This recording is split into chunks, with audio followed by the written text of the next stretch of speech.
The regulations and legislation relating to the tobacco industry in Guyana are in full effect.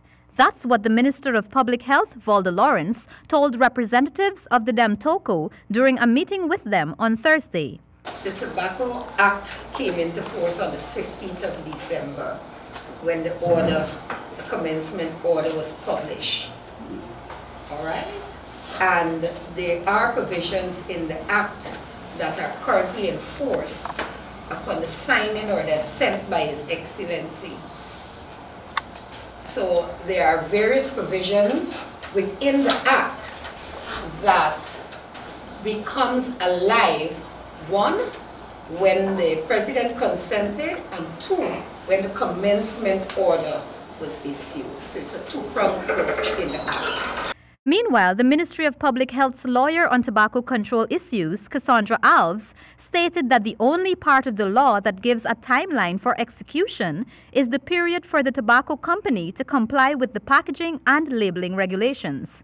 She says that time frame is no more than 9 months. So that is the only aspect of the Act that has a leeway in relation to time. Everything else came into effect right away.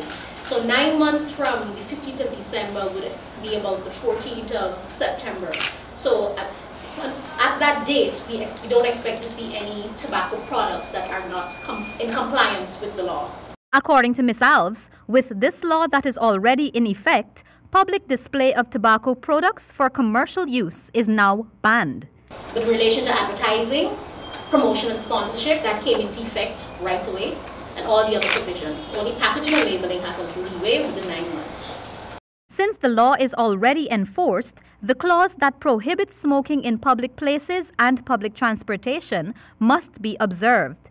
This section of the legislation protects persons from secondhand smoke. Smoking at all indoor workplaces and certain outdoor places, such as in any waiting area or queue in a public place, including but not limited to any public transport stop, bus stand or bus park, is also banned.